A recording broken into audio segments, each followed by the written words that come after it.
On a tous tendance à croire que nos calendriers sont basés sur une sorte de magie cosmique ou Ah, d'astronomie. c'est vrai qu'on aime bien cette idée. Ouais, voilà.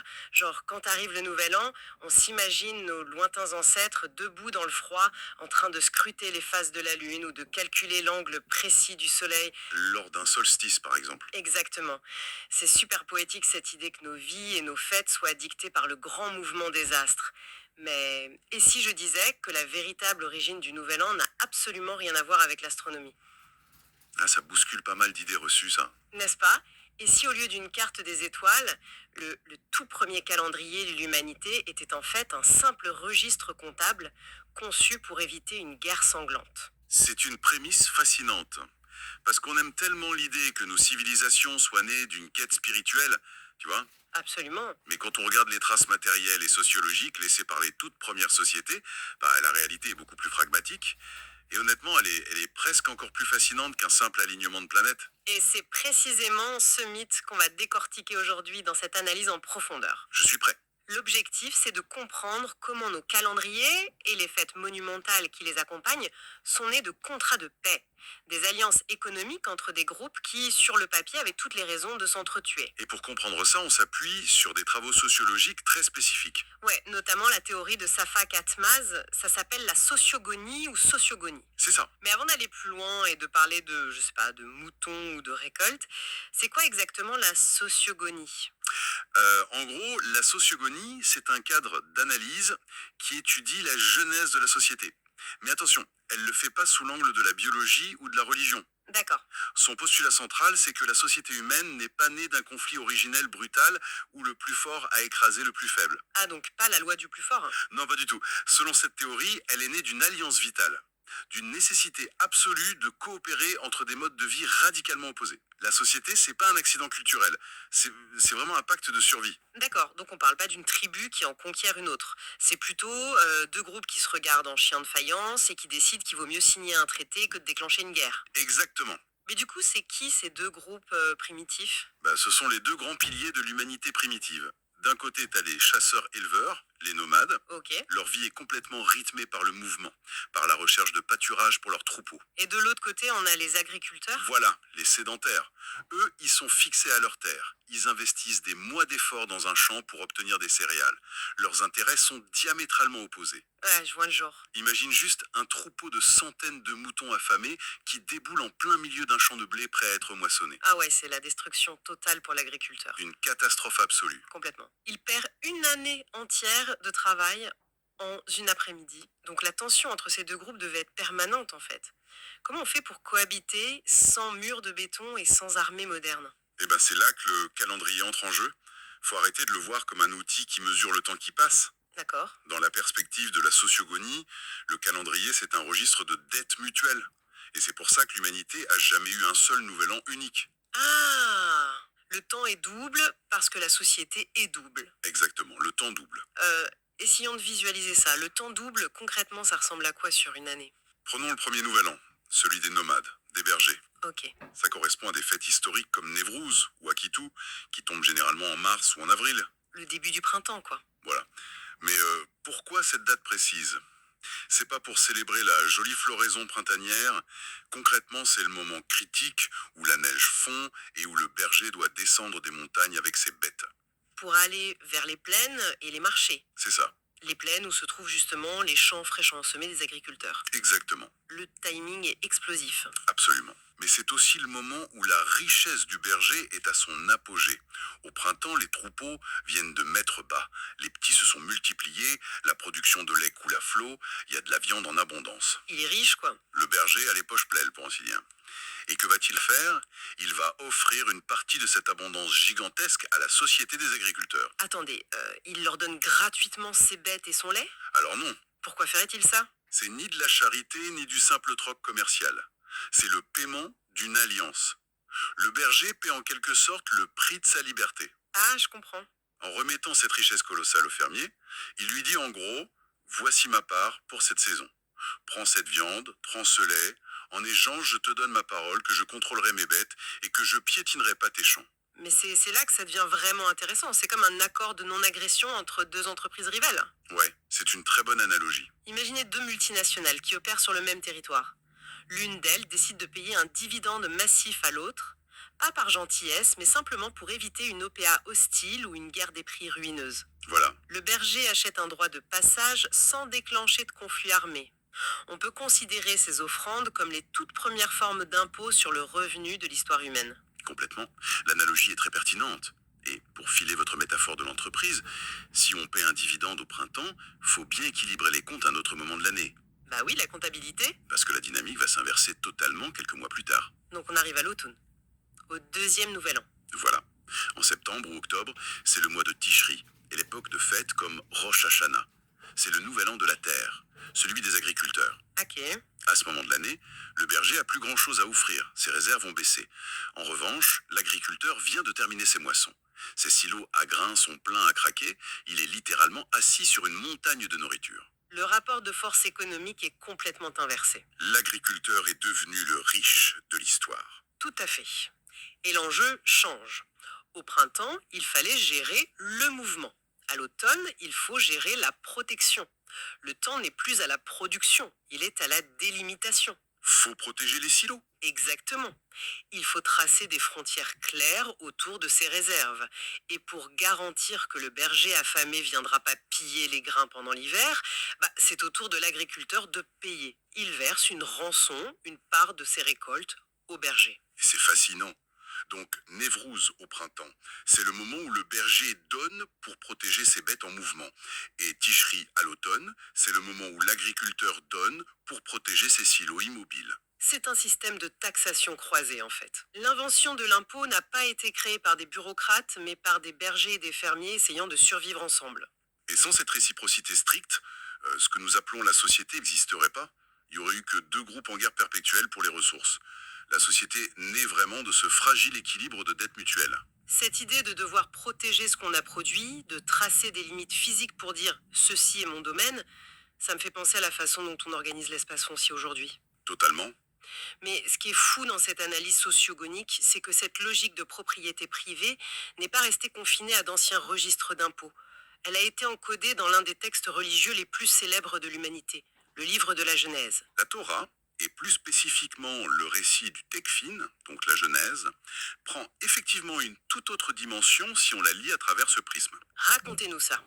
La tradition veut que la création du monde et celle du premier homme, Adam, ait eu lieu les premiers et 2 Tishri, Tiens donc. en plein nouvel an agricole, au moment précis où les silos sont pleins et où les frontières doivent être tracées. Alors, essayons de décortiquer tout ça. Difficile de croire à une simple coïncidence calendaire. Mais comment le texte lui-même reflète-t-il ce contrat de la Terre? C'est une bonne question. Parce que quand on lit la Genèse, on lit l'histoire de la création des océans, des animaux, de la lumière. Ça ressemble à de la grande cosmogonie, pas à un traité d'agriculture. Il faut regarder ce qui se trouve au centre absolu du récit de la création humaine. Un jardin clos. Le fameux jardin d'Éden. Ah oui, Ce jardin est décrit avec une minutie incroyable dans le texte. On y parle d'arbres, de fruits, de graines, et surtout, on y décrit des fleuves qui en dessinent les limites exactes. des frontières naturelles quoi. Exactement. Dans le langage de l'alliance économique, un jardin clos, c'est pas un concept spirituel, c'est la zone de production physique de la société agricole. Décrire ce jardin dans un texte fondateur, c'est faire une déclaration juridique solennelle. Attendez, cela veut-il dire que lorsqu'on lit l'histoire du Jardin d'Éden, on est en fait en train de lire un antique panneau propriété privée défense d'entrée planté par des agriculteurs? C'est une façon très directe de le formuler, mais le fondement est là, ouais. L'agriculteur déclare au monde, et surtout aux bergers nomades, cet espace est désormais défini. Il a des frontières géographiques claires, et ses ressources me sont réservées. Il sera protégé. C'est un avertissement ferme. Oui, mais et c'est là toute la subtilité de l'alliance. Ce panneau propriété privée est aussi une invitation. Ah bon? Comment ça? Car en fixant la limite, l'agriculteur fixe aussi les termes du contrat de paix. Il dit en gros, restez en dehors de ces limites et l'accord tient. C'est brillant. Vraiment brillant. Mais ça soulève un point majeur quand même. Si le jardin représente le coffre-fort de l'économie agricole, que faire du fruit? Ah, le fameux fruit. Bah oui, parce que l'histoire s'arrête pas à la description d'un jardin et de ses frontières. Tout bascule à cause d'un fruit au centre de ce domaine. Comment la sociogonome explique-t-elle la présence de ce fruit dans ce grand contrat de propriété? Pour comprendre le fruit, il faut comprendre les faiblesses d'un contrat purement économique. C'est-à-dire? Deux groupes peuvent s'échanger des moutons et du blé pendant des siècles. Mais si une sécheresse survient et que l'un peut plus payer l'autre, le contrat est rompu et la guerre éclate. C'est vrai que la paix basée sur l'économie, c'est hyper fragile. Exactement. Et pour la rendre indestructible, la société primitive a compris qu'elle devait lier l'alliance économique à une alliance charnelle, l'alliance matrimoniale. Le mariage comme outil de diplomatie, en fait. Voilà. Le fruit, dans ses anciennes traditions, représente pas simplement une production botanique ou de la nourriture. Il est le symbole ultime de cette union sociale. Le mariage. Le fruit est le produit d'une fécondation. Il contient des graines, il porte en lui la promesse de la continuité. Historiquement, la pomme et le coin signifiaient très littéralement le mariage dans ces cultures. Et la grenade, qui déborde de centaines de graines, symbolisait la multiplication et la fertilité de cette alliance intertribale. Alors c'est une chose de dire qu'une pomme représente le mariage dans l'art ou la littérature ancienne, mais il y a un détail géométrique concernant la pomme qui est mentionné dans l'analyse de Safa Katzmaz, et je dois admettre que ça remet en perspective des siècles de symbolisme. Je vois très bien de quoi vous parlez. Prenez une pomme entière. Ok. Si vous la coupez horizontalement, en plein milieu de sa circonférence, Et que vous regardez le trognon, que voyez-vous? les pépins forment une étoile parfaite à 5 branches. Une étoile parfaite. Et pendant des millénaires, la pensée mystique, ésotérique, a vu cette étoile et a immédiatement levé les yeux au ciel.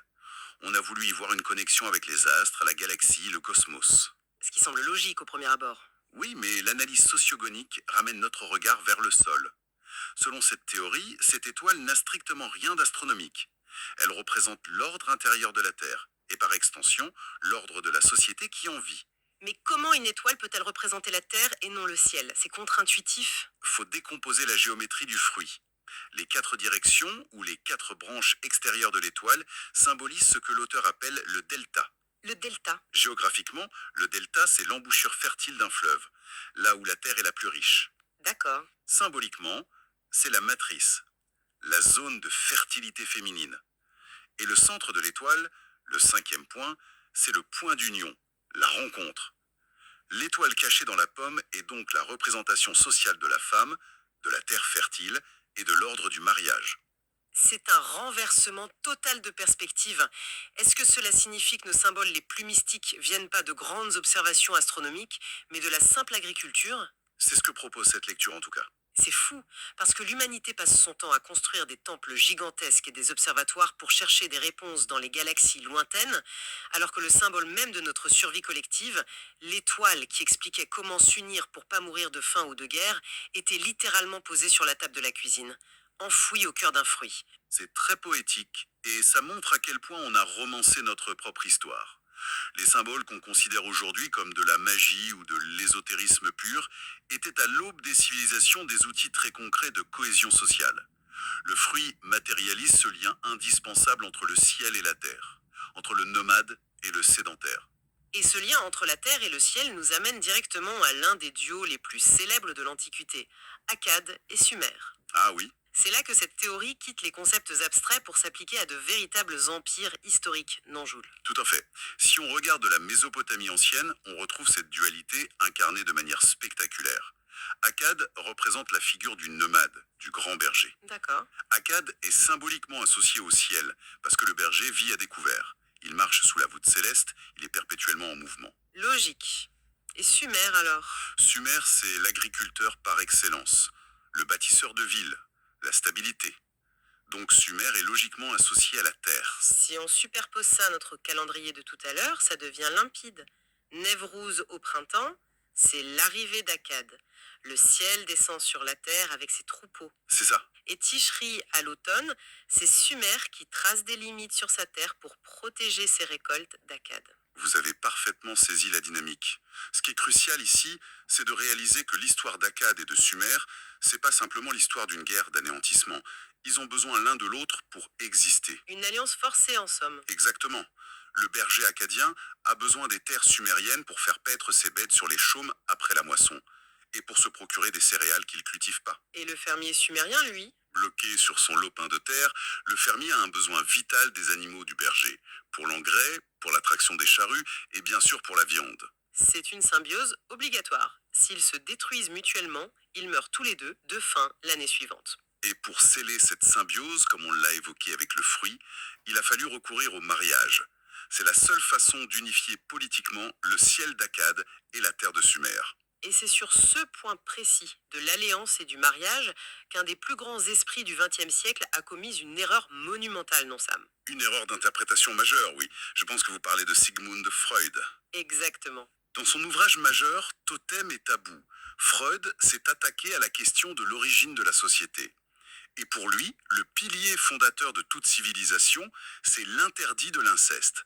Le fait que les membres d'une même famille puissent pas se reproduire entre eux. Oui, ça c'est la base de sa théorie. Freud a postulé que ce tabou était de nature biologique et psychologique, une sorte d'angoisse primitive face à la consanguinité. Mais attendez, Freud analysait les pulsions internes de l'individu, les complexes familiaux.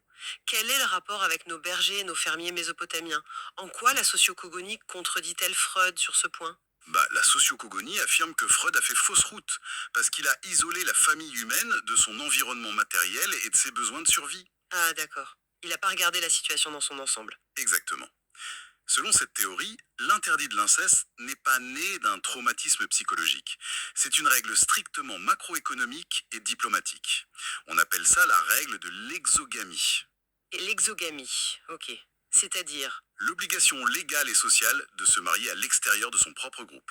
mais concrètement, en quoi empêcher quelqu'un d'épouser sa sœur protège les récoltes de blé ou les troupeaux de moutons? Je vois pas le lien immédiat. Pensez-y en termes d'alliance. Si les nomades se marient contre nomades, et si les fermiers se marient contre fermiers, les deux groupes restent des étrangers l'un pour l'autre. Oui, forcément. Le traité de paix ne tient qu'à la livraison de quelques sacs de grains ou de quelques moutons. C'est hyper fragile. Au moindre conflit, ça pète. Berlin. Mais si on instaure une loi qui interdit aux membres du groupe de se marier entre eux, on les force littéralement à aller chercher des partenaires dans le camp d'en face. Ah, l'illumination. Si le berger est obligé d'épouser la fille du fermier, la dynamique de pouvoir change complètement. Exactement. Quand ces troupeaux descendent de la montagne au printemps, ils risquent plus de piétiner le champ d'un inconnu. Ils traversent le champ du grand-père de ses propres enfants. Mais oui, le tabou de l'inceste, c'est le mécanisme juridique parfait pour forcer le croisement des richesses et garantir la paix. C'est d'un pragmatisme glaçant. Personne va brûler les silos à grains de sa belle famille, personne va voler les moutons de son gendre.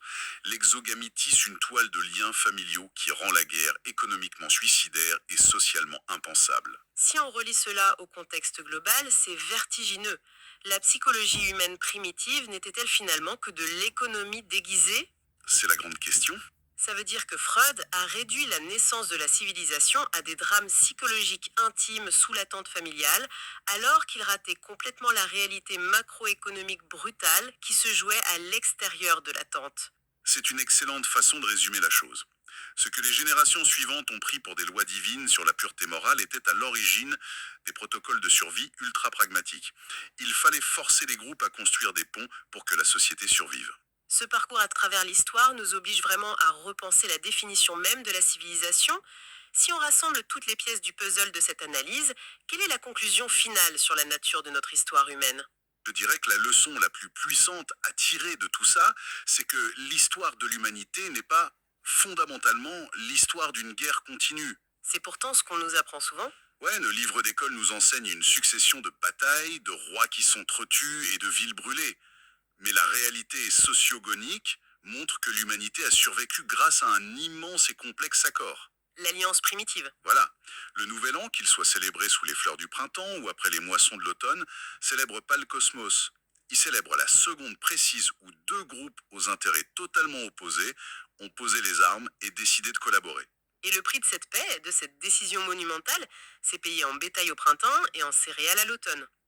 La société humaine n'est pas née d'une révélation mystique, ni d'une seule invention technologique. Non, elle est ce système croisé d'obligations, de dettes mutuelles, de mariages arrangés et de limites territoriales. C'est ça l'essence de la société. Le calendrier, les mythes de la création, les tabous familiaux, tout cela ne forme que l'architecture institutionnelle et la mémoire de ce premier grand échange. Cette analyse modifie complètement la façon dont on doit percevoir nos célébrations actuelles.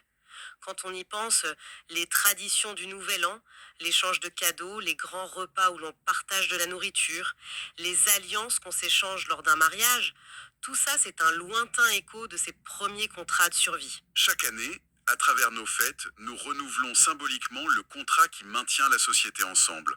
On rejoue la diplomatie vitale des bergers et des agriculteurs d'Akkad et de Sumer. Sans même nous en rendre compte. Exactement. Et ça nous laisse sur une pensée particulièrement provocatrice pour clore cette exploration. Si nos textes les plus sacrés, comme la Genèse et son fameux jardin, et si nos célébrations les plus joyeuses, comme le Nouvel An, ne sont en réalité que les vestiges poétiques d'anciens contrats fonciers et d'accords commerciaux millénaires, imaginez un peu l'avenir. C'est vrai que ça donne le vertige. Quel contrat juridique totalement froid et banal que nous signons aujourd'hui pourrait bien être célébré comme des fêtes religieuses mystiques par les humains dans 10 000 ans? Se pourrait-il qu'un jour on célèbre avec ferveur un ancien accord de fusion-acquisition entre deux géants de la tech, ou qu'on récite comme une prière sacrée le registre crypté d'une blockchain bancaire, croyant y lire les secrets de l'univers, alors que pour nous c'était que de la simple paperasse administrative? C'est une excellente question à se poser. Eh bien, c'est sur cette idée renversante de regarder nos calendriers comme les plus vieux livres de contes de l'humanité que s'achève notre échange. Merci de nous avoir suivis dans cette réflexion et de plonger avec nous dans les origines de nos sociétés. À très vite pour une nouvelle exploration.